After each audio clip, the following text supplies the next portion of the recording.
Hey everyone, and welcome to Season 2 of Linking to the Afterlife. This season will continue with our soul existence readings and connecting with your loved ones in spirit. We will also be adding a few organic chats with friends and episodes explaining more about communicating with the afterlife. If you'd like to be a guest on the podcast, see the show notes. Thanks for listening. Today I am sharing a recording from a spirit dictionary reading I did just recently with a client. If you haven't heard about the spirit dictionary or don't know anything about the spirit dictionary, I'm going to tell you a little bit about that now. A friend of mine who is now in the world of spirit, her name was Diane. She used to have this very old dictionary. She called it the Magic Dictionary back then. This was almost over 10 years ago. She would sit and we would gather around, and it was like just pulling a tarot card reading or anything else of that spiritual nature. We would ask a question or we would just ask for guidance from spirit, and she would spin the pages with her eyes closed of this big dictionary, and she would allow spirit to draw her hand to a word. And then she would read the word and the definition, and she would then interpret spirit's interpretation. And she would interpret herself too. And it was always a great time when we did Spirit Dictionary. When she passed away, I went to her house that night because her husband said, "Will you go and feed the cat?" So I went to her house that night, and on the table, because she had passed suddenly and unexpectedly, on the table was her dictionary. And I was kind of a little afraid to touch it, but I asked her in spirit, "Is it okay if I continue your journey with the Spirit Dictionary?" And I did that. So going forward, after her passing, I began to acquire other dictionaries that randomly would appear to me, or one I found at my mom's house when I was cleaning out her condo after she passed. I use her dictionary quite frequently. And I'll do this for myself. I'll also do it for clients. I've also done it in group events, either in person or online. So if you'd like to get a little group together, we can do readings from the Spirit Dictionary. I now call it the Spirit Dictionary. And I will do the same thing my friend Diane did. I will pull a word for everybody in the group or for whoever would like one of their own personal reading, as I'm about to share right now. And I would pull a word from Spirit, interpret Spirit's what's going through my head regarding what Spirit is interpreting for you. And then I go on to speak a little bit more about that.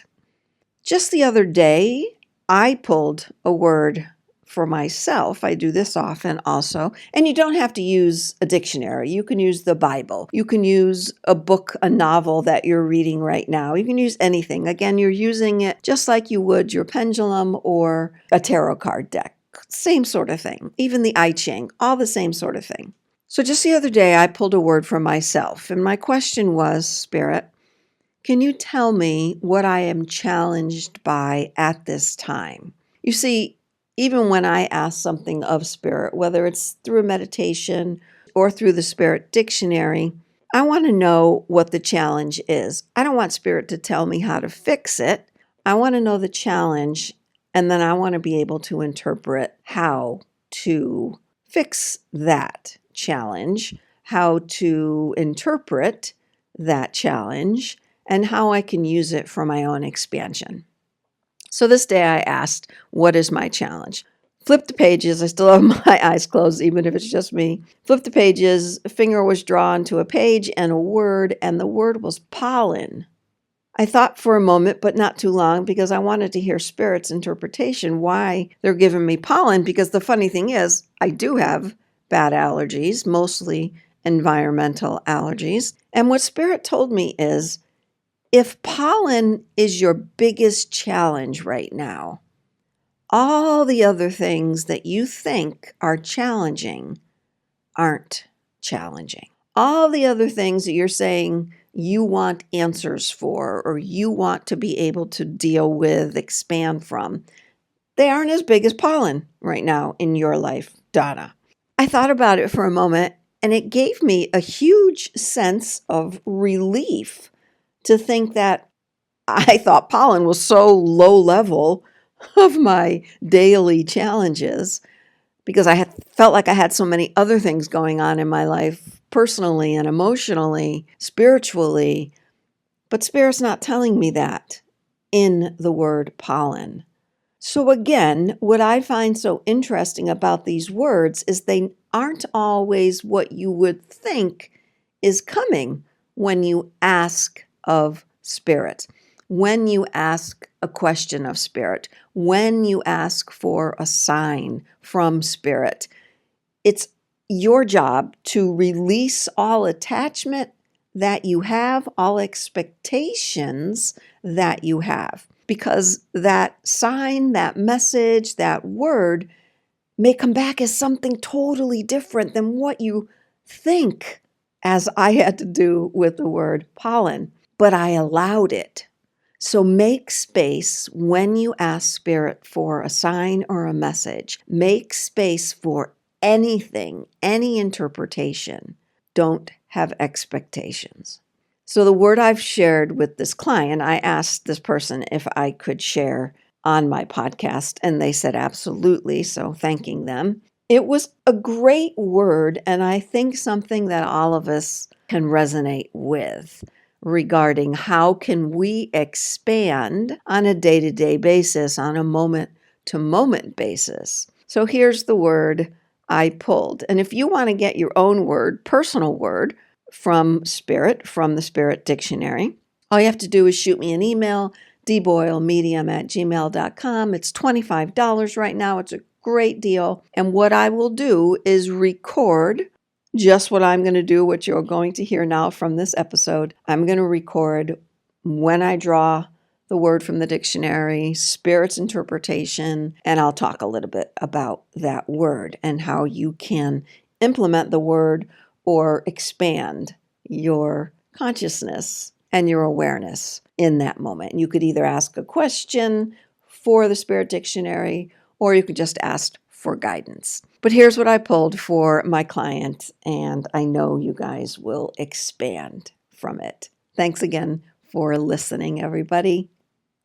I'm going to pull a word from Spirit Dictionary right now for you, just setting the intention that Spirit wants to, like you said, bless your path forward. So let's do that. I'm using my mom's old dictionary, spinning the pages, eyes closed, not looking, and the word is exile.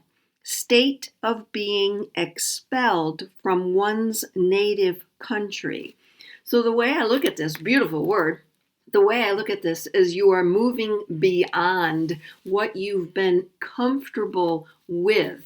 And now it is time to exile yourself from past thoughts, past emotions, past ways of thinking things, past ways of experiencing emotions. Spirit's not telling you to not experience emotions. Spirit's telling you to exile yourself from the way you looked at them before. That today is a new day. This is a new country. Your physical being, if we can use that as country, it's a new way now to expose yourself to new things, right? When you go to a new country, you are literally exposing yourself to many new things, be it language, be it the way people do things, be it interactions with other people. So what a great way right now to think of everything going forward as a new experience, like you have exiled what you've done, what you've experienced, the way you've experienced things in the past. Again, Spirit's saying you can't let go of things that have happened or things that you've said until you begin to experience them in a different way.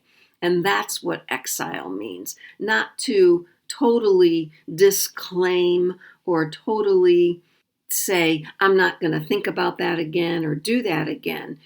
what Spirit's saying with the word exile is to banish. Banish is actually the next term, banishment. To banish yourself from the way you used to do things, the way you used to think, the way you used to feel.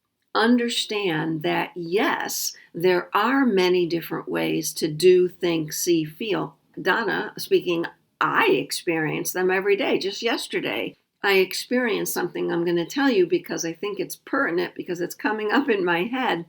I was a little frustrated with something that my daughter didn't do. And I knew she has to live her own life and do what she needs to do. And that, so do I have to do that. And what I was getting frustrated with, mad at, that she didn't do something. So yesterday I said to myself, I'm not really mad at her. I'm just mad. And that switched something. It's like I exiled myself from the old way of thinking I'm mad at her because she did that. I was just mad. And it put all the awareness and all the thought and all the lessons back to me. And I felt and still feel so much lighter when I say that. It didn't go away immediately, but every time I start to think about, oh, I'm mad she didn't do that, I say, no, I'm not really mad at her. I'm just mad. And I can let it go a little bit more because I'm loving the fact that I'm saying I'm mad, that I don't have to put it on someone else for what they did or didn't do, or what they said or didn't say, because no one owes me anything. So I've exiled myself. I love this word, Sean.